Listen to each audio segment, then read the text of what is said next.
오늘 하나님 말씀은 시편 62편입니다. 1절에서 12절 말씀을 한 절씩 교독하겠습니다. 구약성경 845쪽에 있습니다. 시편 62편 1절에서 12절 말씀을 한 절씩 교독하고 마지막 12절은 함께 읽겠습니다. 나의 영혼이 잠잠히 하나님만 바라며 나의 구원이 그에게서 나오는도다.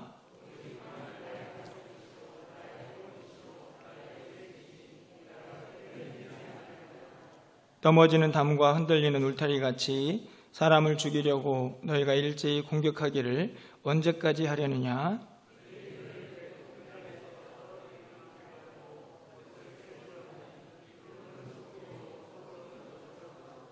나의 영혼아 잠잠히 하나님만 바라라. 무릇 나의 소망이 그로부터 나오는도다.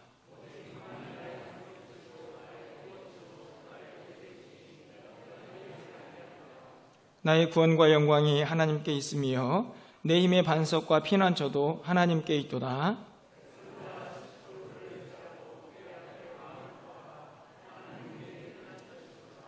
아 슬프도다. 사람은 입김이며 인생도 속임수이니 저울에 달면 그들은 입김보다 가벼우리로다.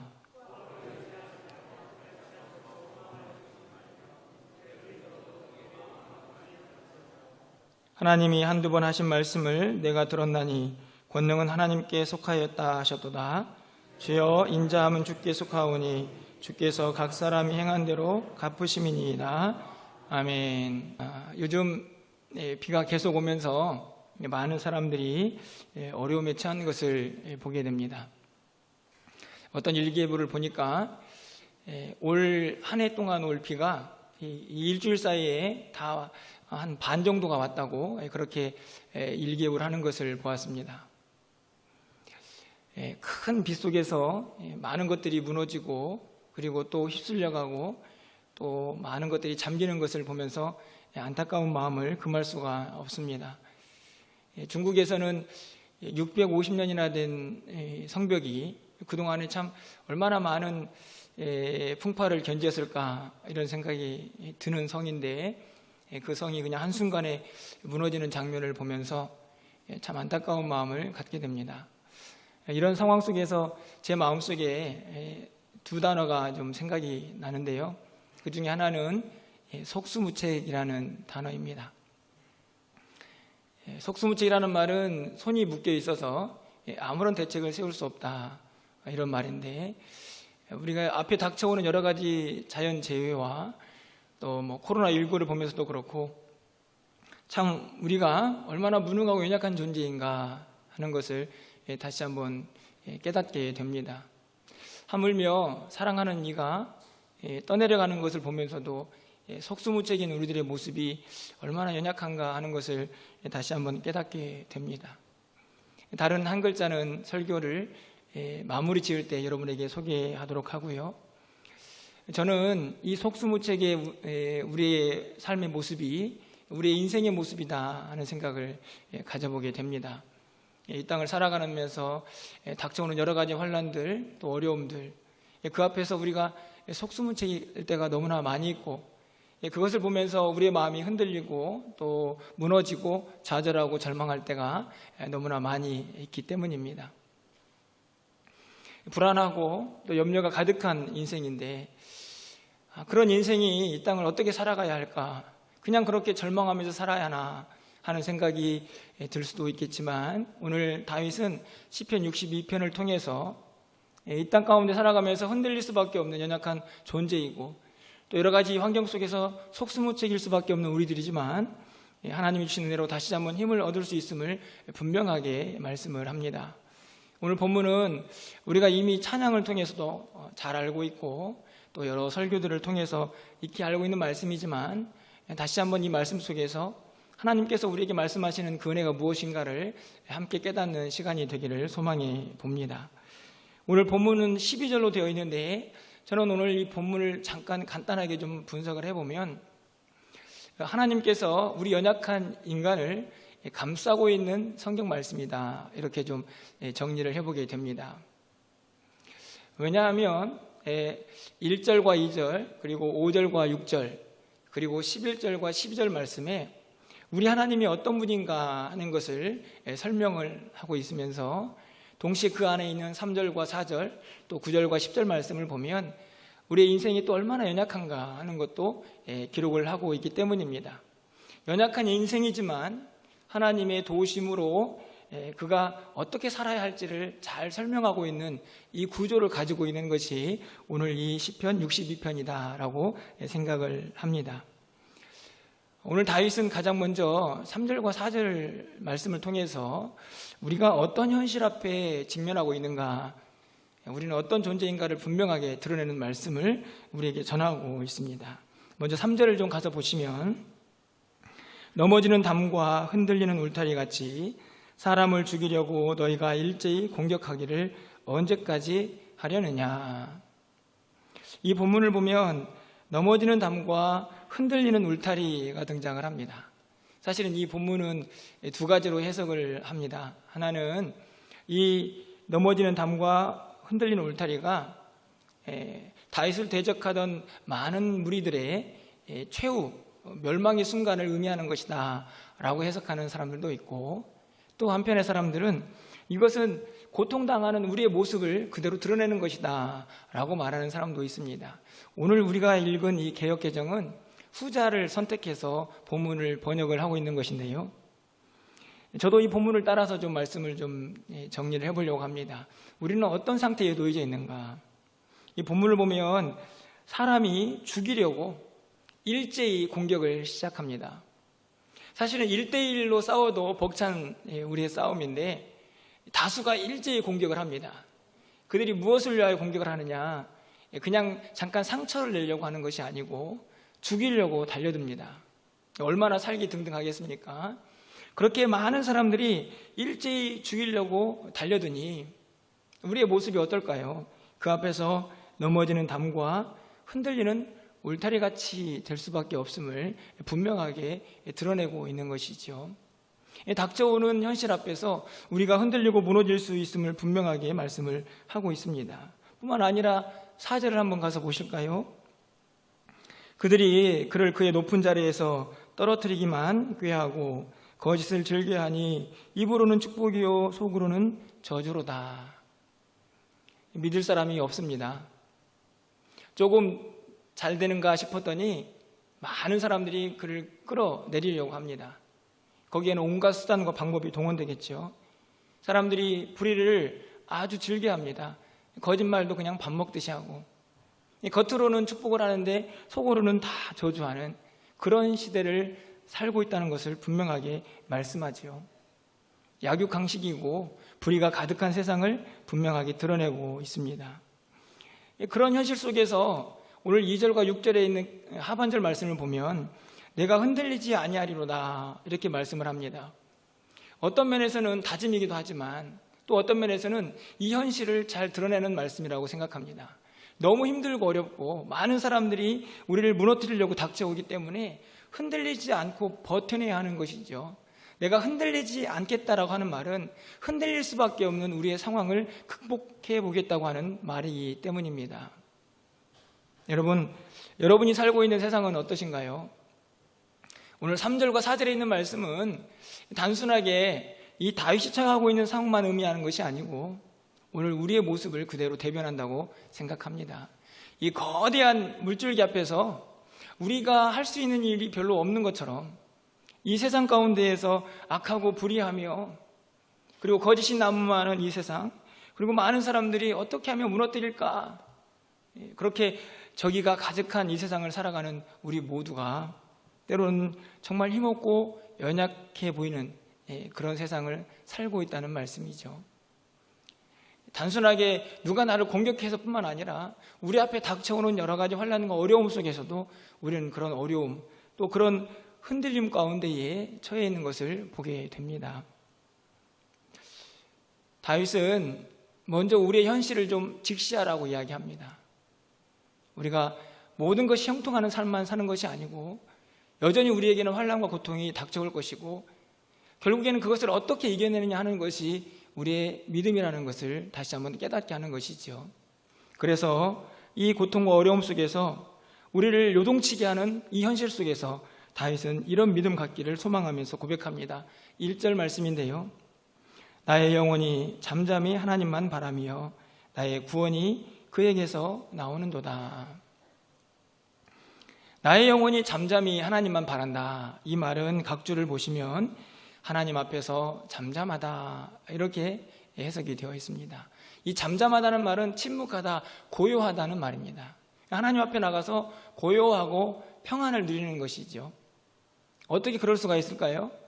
그것은 뒤에 나오는 말씀처럼 나의 구원이 그에게서 나온다라는 확실한 믿음 때문입니다. 세상이 아무리 불안하고 나를 흔들어 놓는다고 할지라도 결국엔 하나님이 나를 건지실 것이라는 그 확실한 믿음 때문에 하나님 앞에 나아갈 때마다 평안을 누릴 수 있다라고 고백하는 것이 1절의 말씀입니다. 그 평안을 가지고 하나님의 구원을 기대하고 사모하는 것이지요. 그 상태에서 5절은 다시 한번 반복하죠. 이 1절의 말씀과 조금 다르지만 5절 말씀은 함께 좀 읽어보도록 하겠습니다. 우리 신앙 고백을 담아서 5절 말씀을 읽습니다. 나의 영혼아 잠잠히 하나님만 바라라. 물은 나의 소망이 그로부터 나오는도다. 이 말씀을 잘 보시면 끝에 있는 구원이 소망으로 바뀌었다 하는 것을 알 수가 있고요. 또 한 가지는 1절은 그냥 나의 영혼이 잠잠히 하나님만 바라며 라고 그냥 이렇게 말을 서술하는 것처럼 보이는데 이 5절 말씀은 나 자신에게 스스로 외치는 것임을 볼 수 있습니다. 나의 영혼아 잠잠히 하나님만 바라자 라고 스스로에게 결단과 다짐을 외치고 있는 것이죠. 어찌 보면 자성의 소리라고 할 수 있습니다. 세상에 있는 많은 것들을 통해서 단순히 하나님 앞에서 고요해야 한다, 잠잠해야 한다라는 사실, 그것을 깨닫는 것으로 끝나는 것이 아니고 내 스스로에게 계속해서 그것을 인식시키고 깨닫게 하는 것입니다. 야, 원성아, 정신 차리고 하나님만 바라봐야 돼. 이 세상이 아무리 우리를 흔들고 우리를 넘어뜨리려고 할지라도 절대로 하나님을 믿는 그 신앙을 놓지 말아야 한다고 스스로에게 다짐하고 또 다짐하는 것이 5절 말씀입니다.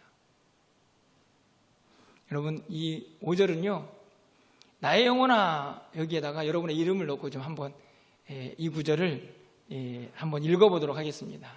여러분 스스로에게 외친다라는 마음을 가지고 여러분 5절에 나의 영혼아에 여러분의 이름을 넣고 함께 좀 읽어보겠습니다. 원사가 잠잠히 하나님만 바라라. 무릇 나의 소망이 그로부터 나오는도다. 할렐루야. 여러분 이 땅을 살아가는 동안에 여러분의 믿음이 자꾸 흔들리려고 할 때마다 이 말을 여러분 스스로에게 자꾸 외치시기를 바랍니다. 나의 영혼아 하나님만 바라보자. 흔들리지 말고 주님만 의지하자 라고 늘 외치고 다짐할 때에 하나님께서 여러분에게 힘을 주실 줄 믿습니다.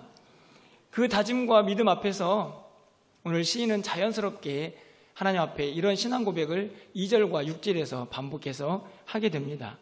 2절 말씀을 보시면 오직 그만이 나의 반석이시오 나의 구원이시오 나의 요새이시니 내가 크게 흔들리지 아니하리로다.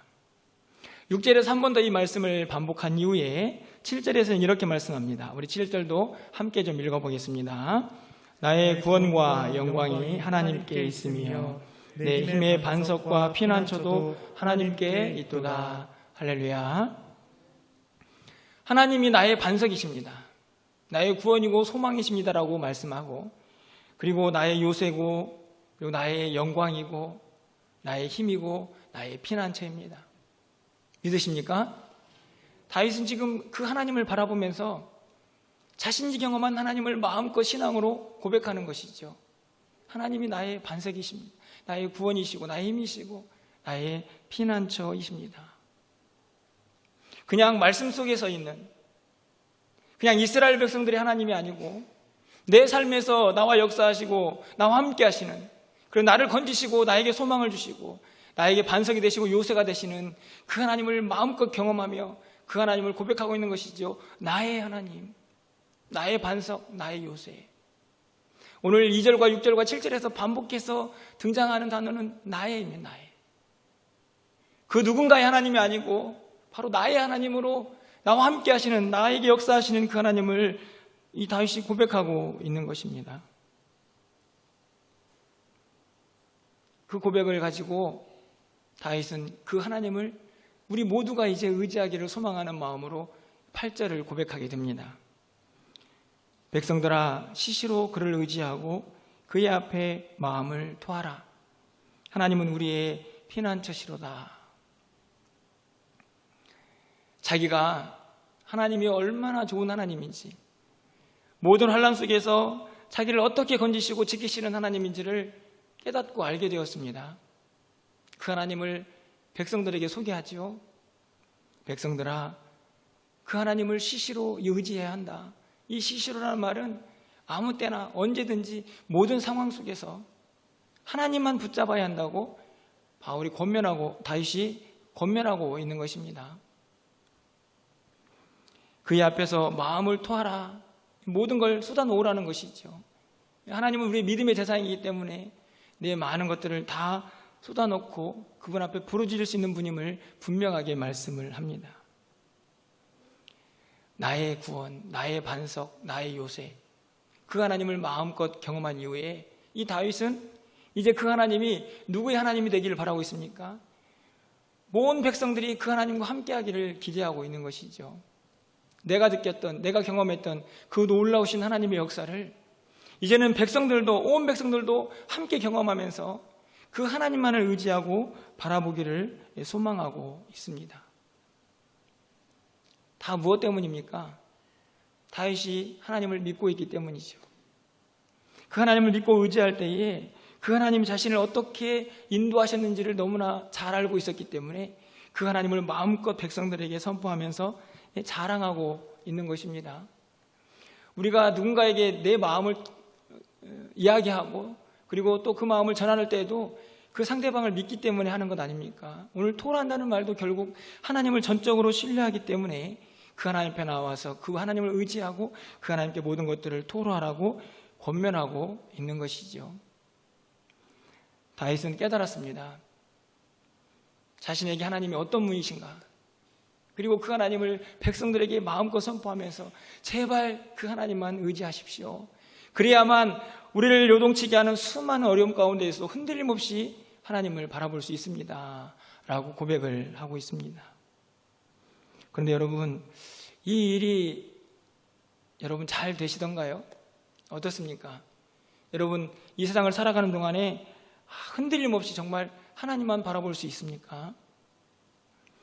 오늘 본문에서 이 9절 말씀 속에서 우리가 참 넘어서기 힘들고 붙잡기 어려운 말이 저는 이 단어가 아닐까 생각합니다. 오직이라는 말인데요. 오늘 2절과 6절 말씀을 보면 오직 그만이 라고 기록되어 있습니다. 그리고 또 1절과 5절에서도 하나님만 이렇게 기록이 되어 있죠. 이 단어가 히브리어의 아크라는 단어인데 영어에서는 only, 어떤 영어 번역은 surely 이렇게 번역이 되기도 합니다. 다시 말하면 오직, 그리고 진실로, 확실히 이렇게 번역이 되는 단어입니다. 이 말이 왜 어려운가요? 우리는 자꾸만 하나님만 의지하라고, 오직 주만이, 오직 그만이 우리의 반석이라고 말하는 이 믿음의 고백 앞에서 자꾸 다른 것을 의지하고 싶은 마음이 우리 안에 가득하기 때문입니다. 우리가 이 세상을 살아가면서 모든 사람이 어려움을 겪습니다. 한 사람도 예외가 없는 것 같습니다. 그리고 그 예외 앞에서, 그 어려움 앞에서 우리는 속수무책일 때가 얼마나 많이 있습니까? 그런데요, 어떤 사람은 흔들리지 않고 믿음을 지킵니다. 어떻게 그럴 수가 있을까요? 바로 이 오직이 그 안에 있기 때문입니다. 세상의 그 어떤 것보다도 오직 하나님만, 그분만 내가 붙잡고 살겠습니다, 그분만 바라보겠습니다라고 그 믿음의 고백이 있기에 그 어려움 가운데에서 흔들림 없이 믿음을 지켜낼 수가 있는 것이죠. 그런데 우리의 마음이 잘 그렇게 되질 않습니다. 예수님께서 마태복음 6장에 있는 산상수훈에서 이렇게 말씀하십니다. 한 사람이 두 주인을 섬길 수 없다. 근데 이 말을 조금 다르게 해석해 보면 우리는 언제든지 두 주인을 섬길 수 있다는 말입니다. 마치 이스라엘 백성들이 가나안 땅에 들어가서 처음엔 하나님만 섬기더니 나중에는 어떻게 되었습니까? 하나님하고 그 이방에 있던 민족들이 섬기는 우상들을 같이 섬기죠. 그런 것처럼 우리 안에도 오직 그분만, 오직 하나님만, 이런 믿음이 갖기가 매우 어렵다는 것입니다. 그렇기 때문에 흔들리는 것이죠. 그렇기 때문에 불안하고 좌절하고 넘어지는 것입니다. 오늘 그 우리의 인생의 모습을 9절과 10절이 너무나 잘 드러내고 있습니다. 여러분, 9절은요, 이 다윗의 안타까움을 담아서 함께 좀 읽어보려고 합니다. 여러분, 9절 말씀을 함께 읽겠습니다. 아, 슬프도다. 사람은 입김이며 인생도 속임수이니 저울에 달면 그들은 입김보다 가벼우리로다. 아멘. 다윗이 뭐라고 이 9절을 시작합니까? 아, 슬프다. 뭐가 그렇게 슬플까요? 분명히 하나님만 의지하면 되는데, 하나님만 의지하면 이 모든 어려움들을 좀 거뜬히 이겨내면서 흔들리지 않을 수가 있는데, 부족하지만 저도 저 자신의 모습을 보고 또 우리 성도님들을 위해서 기도할 때마다 아, 안타깝다, 이런 마음이 들 때가 참 많이 있습니다. 아, 슬프다. 그러면서 그 이유를 잘 설명하죠. 사람은 입김이다. 입김. 입김이 뭔지 아십니까? 예, 더 쉽게 말하면 한 번의 호흡입니다. 사실 실습을 좀 해봐야 되는데 여러분이 다 마스크를 쓰고 있어가지고 실습할 수가 없습니다. 이게 사람입니다. 그런데 더 충격적인 것은, 그래서 사람이 입김이라고 생각해서 저울에 달아봤습니다. 그랬더니 이 9절 하반절은 어떻습니까? 입김보다 어떻다고요?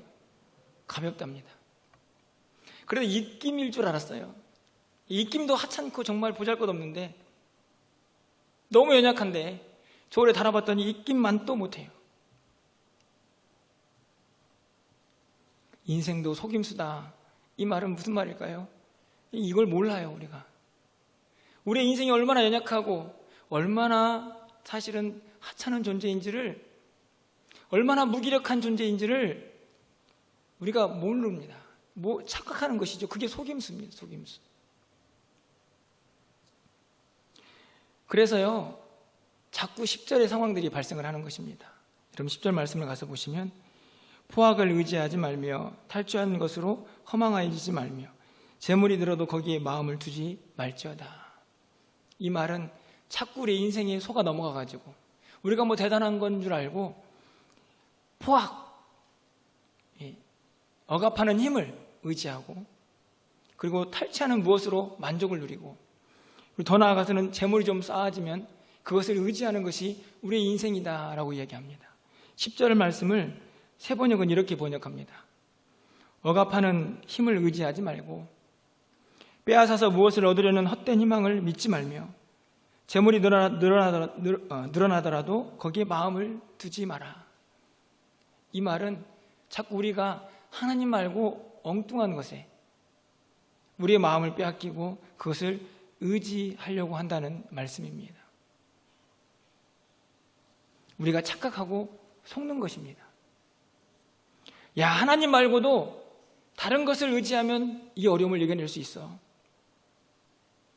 내가 가지고 있는 건강으로, 내가 가지고 있는 지식으로, 내가 가지고 있는 이 물질로 이 어려움을 극복할 수 있어 라고 착각하는 것이죠. 스스로 속이는 것입니다. 그런 인생 앞에서 속임당하지 말라고, 더 쉽게 말하면 하나님만 의지하라고, 그거 의지할 게 못 된다고 성경이 분명하게 말씀합니다. 그래야만 흔들리지 않을 수가 있는 것이죠. 여러분, 요즘 새벽에 우리가 이사야 말씀을 읽고 있습니다. 이스라엘 백성들이 얼마나 고집이 세던지요. 하나님만 의지하라고 그렇게 선지자들이 이야기를 하는데 자꾸 엉뚱한 곳에 한눈을 팝니다. 아수르라는 큰 힘 가진 나라가 위에서 밀고 내려옵니다. 우리 같으면 하나님 앞에 엎드려가지고 살려주세요 할 것 같은데, 이 이스라엘은 저 옆에 있는 애굽에 가가지고 혹시 그들이 우리를 도와주지 않을까 의지하죠. 하나님께서 예굽을 치십니다. 이쯤 되면 돌아올까 생각했는데 이스라엘 백성들은 오히려 그래, 그러면 저 바벨론을 한번 가볼까? 하나님을 의지하지 않고 계속해서 인간의 힘과 능력, 그것을 의지하는 연약한 이스라엘 백성들의 모습이 오늘 이 다윗이 노래하고 있는 우리의 모습, 인간의 모습과 전혀 다르지 않다고 생각이 듭니다. 그런데 그런 믿음 가지고는요, 절대로 흔들리지 않는 믿음을 간직할 수가 없습니다.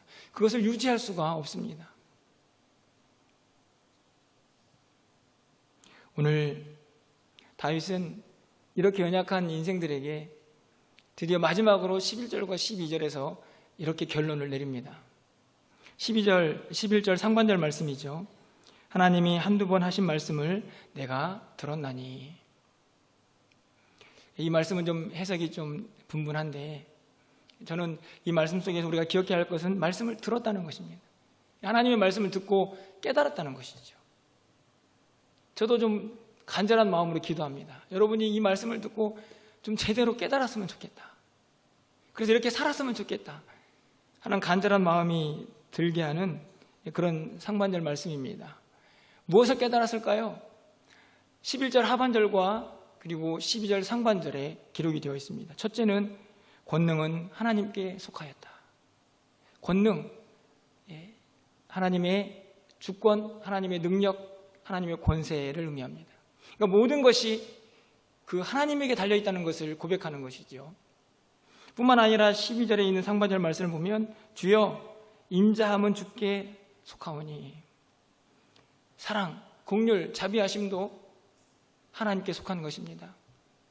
이 말씀은 다른 말씀이 아니고 이 땅에 있는 모든 우주 만물에 또 인류의 역사가 전능하신 하나님의 권능의 손에 붙잡혀 있다는 사실을 분명하게 말씀을 하고 있는 것입니다. 그 하나님은 어떤 하나님이십니까? 12절 하반절 말씀을 보면 주께서 각 사람이 행한 대로 갚으심이니이다. 이 말은 심판의 하나님이시죠. 그러니까 모든 것들을 그 행한 대로 갚으시고 심판하시는 그 전능하신 하나님을 오늘 시인이 찬양하고 있는 것입니다. 여러분, 오늘 다윗의 말씀을, 이 하나님 말씀을 보면서 이런 생각이 들지 않습니까? 위에 있는 말씀을 보면 나의 하나님, 나의 반석, 나의 구원, 나의 요새, 나의 소망, 그리고 조금 더 나아가서는 그 하나님이 백성들의 하나님으로 그들 가운데 함께하기를 바라고 있습니다. 그런데 오늘 11절과 12절 말씀을 보면 그렇게 나의 하나님으로 국한된 하나님이 아니고 그 하나님은 온 우주 만물을 다스리시며 역사의 주관자가 되시는 전능하신 그 하나님, 하나님의 주권과 섭리를 철저하게 인정하는 고백으로 11절과 12절이 끝을 맺고 있습니다. 그 하나님이 다윗을 힘들게 했던 모든 대적들을 결국에는 심판하실 것이다. 뿐만 아니라 우리도 심판하시겠죠. 우리가 어떻게 하나님을 의지하고 이 땅을 살다 왔는지 마지막에 모든 것을 하나님이 판결하실 것이라는 것을 분명하게 고백하고 있는 것입니다. 다윗의 믿음은 분명합니다. 하나님만 의지하자. 그러면 흔들리지 않을 수 있다. 그 하나님이 나의 반석이고 그 하나님이 우리 백성들의 반석이지. 하지만 더 궁극적으로 나가면 이 온 우주 만물과 역사를 주관하시는 전능하신 하나님이라는 사실을 믿는 그 믿음, 그 믿음이 우리를 이 어려운 세상 가운데서 흔들리지 않게 붙잡을 것이다라고 분명하게 고백을 하고 있는 것입니다. 여러분, 하나님만 의지하고 계십니까? 이 질문의 대답은 아주 단순합니다. 내가 정말 하나님만 의지하고 있는 신앙이 있는가 하는 것을 점검해 보는 것은 아주 쉽습니다. 나에게 닥쳐오는 모든 순간순간, 그것이 어려움이든 그것이 형통이든 그 모든 상황 속에서 내가 흔들리지 않고 있는가 하는 것을 보시면 내가 정말 하나님만, 오직 그만이 나의 반석이라는 사실을 고백하고 있는지를 쉽게 알 수가 있습니다. 말하기는 여러분 모두가 어떤 상황 속에도 흔들림 없는 오직 주님만 바라보는 귀한 믿음의 사람들이 되기를 축원합니다. 설교를 마치려고 합니다. 제가 설교 서두에서 한 단어를 소개했죠. 기억나십니까? 속수무책. 그리고 이제 끝날 쯤에 한 단어를 더 소개하려고 합니다. 제가 여러분에게 소개하고 싶은 단어는 예측 불허입니다. 말 그대로 미래를 헤아려서 짐작하는 것이 허용되지 않았다 하는 말이죠. 이와 비슷한 말이 예측 불가라는 말인데 저는 이 예측 불허라는 말을 더 좋아합니다. 여러분, 우리가 미래에 대한 이런저런 예상도 하고 또 여러 가지 기계와 또 여러 가지 자료들을 통해서 예측을 하지요. 하지만 절대로 정확한 예측은 허용되어 있지 않습니다. 우리는 그렇게 연약한 존재라는 것이죠. 예측 불허의 인생을 하루하루 사는 것이 우리의 모습입니다. 저는 이 예측 불허의 모습을 잘 보여주고 있는 것이 최근의 일기예보가 아닌가 이런 생각을 합니다. 사실 이 장마가 시작되기 전에 일기예보는 이렇게 우리에게 얘기했습니다. 올여름은 정말 그 어느 때보다도 더울 것입니다. 그런데 장마비가 계속되고 있습니다. 태풍도 올라온다고 합니다. 여름이 거의 다 지나가고 있습니다. 어떤 사람은 슈퍼컴퓨터를 500억인가 주고 샀다는데 왜 이렇게 못 맞히는 거야? 또 이렇게 이야기하는 사람도 있습니다. 제가 일기예보를 하는 사람들을 기상청을 비난하는 이야기가 아닙니다. 그냥 그게 우리의 모습입니다. 이런저런 자료를 가지고 그리고 기존에 있던 데이터를 돌리고 돌려서 또 인공위성을 통해서 그렇게 예보를 하고 예측을 하지만 얼마나 불확실한지요. 제가 어떤 동영상에서 세상에서 가장 정확한 일기예보라는 동영상을 본 적이 있는데요. 그 동영상을 보면서 얼마나 웃었던지요. 그 동영상의 그 한 부분에 이런 말이 있습니다. 내일은 비가 올까요? 안 올까요? 확률은 0에서 100%입니다. 이렇게 일기예보를 하더라고요. 내일 비가 올지 안 올지 확률이 0에서 100%라는 말은 내일 가봐야 한다는 얘기죠. 정말 세상에서 가장 정확한 일기예보 아닙니까? 그런데 저는 이 일기예보가 우리의 인생하고 똑같다 그렇게 생각이 듭니다. 이런저런 계획도 세우고 예측을 해보지만 정확한 예측이 허용되지 않고 있는 예측 불허의 우리의 인생 말이죠. 그래서 여전히 우리는 흔들리고 불안해하는 것입니다. 오늘 다윗은 우리에게 이렇게 이야기합니다. 속수무책이고 예측 불허의 인생 맞다. 하지만 그 상황 속에서도 우리가 흔들리지 않을 수 있다. 오직 주님만 바라봐라. 오직 하나님만 붙잡아라. 그분을 붙잡고 있으면, 그분 안에만 있으면 우리가 흔들리지 않을 수 있다고 분명하게 말씀합니다.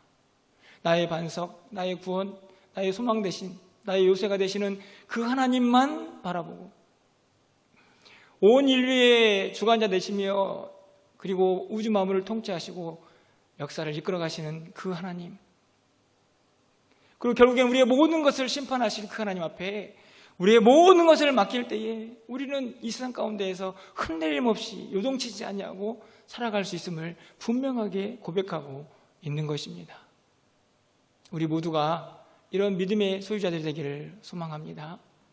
이 땅을 살아가는 동안에 여전히 우리는 힘들고 연약하고 그리고 내일을 알 수 없는 그런 불안과 염려 속에서 살아가겠지만 여러분 꼭 기억하십시오. 주님만 붙잡으면, 주님만 의지하면, 주님만 바라보면 그 안에 승리와 그 안에 평안이 넘쳐난다는 사실을 여러분이 꼭 기억하시고 그 믿음을 간직하는 저와 여러분 되시기를 주님의 이름으로 축원합니다.